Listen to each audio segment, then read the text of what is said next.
Welcome back to my channel at The Movie Optimist, where I try and find the silver linings in even the worst of films. Today, I just want to talk really quickly about how Christopher Nolan's new movie, The Odyssey, slated to come out next summer, an entire year away, just launched advanced tickets to see it that you could buy today. Well, you can't buy them anymore, but you were able to buy them as of a couple days ago for a movie that's a year away. And that is unheard of in this industry. The earliest that most movies go on sale to buy tickets is like 3 months prior. And Universal put these tickets out a year in advance. And on one hand, it's because they understand that this isn't just a movie. This is an event, and they want to start building hype now. Christopher Nolan is really unlike any other filmmaker that we have today. I mean, look at his resume. He doesn't just make movies, he makes events. He makes these movies so much different than anybody else does, going all the way back to Memento, which is like about Guy Pearce waking up and realizing his wife was murdered, but he forgets things every 3 minutes. Like, he has short-term amnesia, so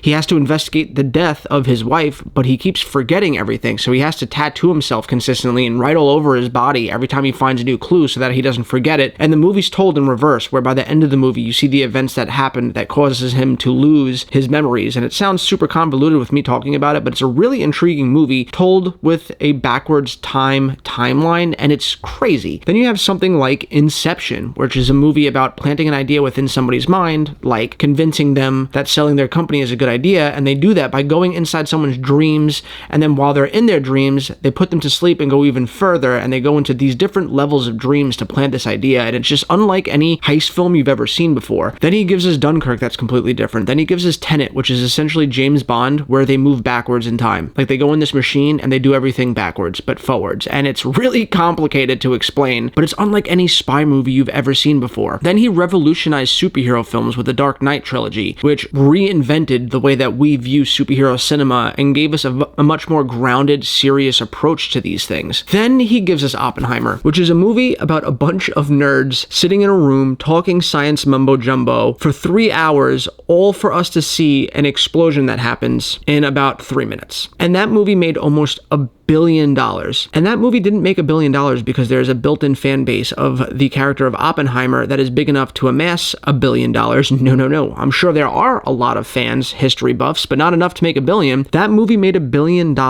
because it's Christopher Nolan. And because Christopher Nolan is the event in and of itself, not the movie he's making. It does not matter what he's making. People aren't showing up to see The Odyssey next year. They are showing up to see what Christopher Nolan is doing next. Any other director on the planet could have tackled the Oppenheimer story and it would have made like $200 million, but because it's Nolan, it made $1 billion. And Universal knows this, and they're cementing the fact that they understand that this is going to be an event unlike anything else, and they're doing something that no other studio has ever done before and releasing tickets a year in advance to build hype. And if you want proof that it's working, it sold out in seconds. They released it at midnight here in New York time, where I am, and my buddy John that I work with went online at 12:01 a.m. to buy tickets to see this in the city. Sold out within a minute, and it was sold out pretty much across the world wherever it was showing, and it was showing in these very specific 70mm IMAX theaters, and there's only like a couple hundred of them across the world. It's not like regular theaters, and it's not like a regular IMAX. A lot of you might be saying, hey, we have an IMAX theater on AMC. It's not real IMAX, it's just a bigger screen, but a real IMAX theater is hard to come by. They're so rare and unique, and again, you have to look for the 70mm format, and that's what they released this on. So it's not like it released worldwide and it sold out, but the fact that there were people on their phone waiting for midnight to drop to the second to buy tickets goes to show you just how much hype there is for this movie, and it's a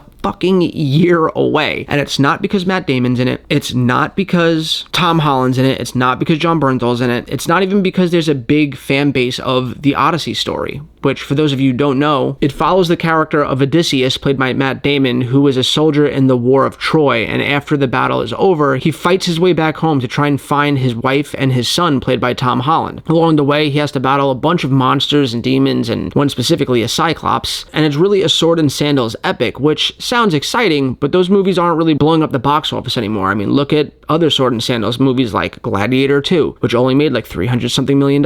Again, the hype is because it's Christopher Christopher Nolan doing it. Every time he goes into a genre, whether that be a superhero genre or a sci-fi genre or a spy genre or a space travel genre in Interstellar, he makes it unique and unlike anything you've ever seen before, and everyone wants to know, how is he going to do that in a sword and sandal epic based off of a very iconic biblical tale told in a poem, essentially? And we already kind of have an idea of what he's doing. In the film, or in the story, Odysseus has to battle a giant cyclops as one of the things keeping him from getting home. And for the most part, we live in a world where if anybody else on the planet was making this movie, it would just be a CGI cyclops. It would be like a Marvel movie. It would be like a DC movie. It would be like a Star Wars. They would just CGI it. Christopher Nolan is making a gigantic animatronic cyclops to be operated by men with controllers to fight Matt Damon. So when you're seeing this thing standing in front of Matt Damon and it's towering over him like a skyscraper, you're looking at a real thing that Matt Damon really has to battle, or at least fake battle in movie terms. And it just feels so fresh in a world where everything is ruled by CGI. And it's that reason that people love Nolan, because he tries to make everything as grounded as possible.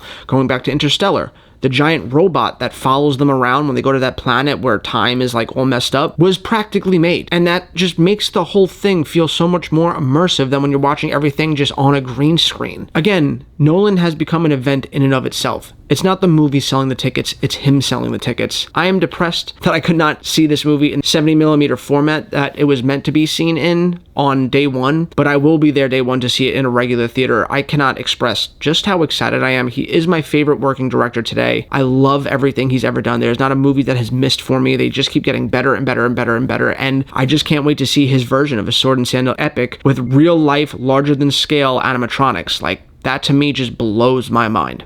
But what do you guys think about it? What do you think of the tickets selling out as fast as they have? Do you agree with my assessment that it's not the movies that Nolan's making selling the tickets, or even the cast, but Nolan himself? Let's talk about it down in the comments below. And as always, guys, I hope you have a great rest of your week, and I'll catch you next time.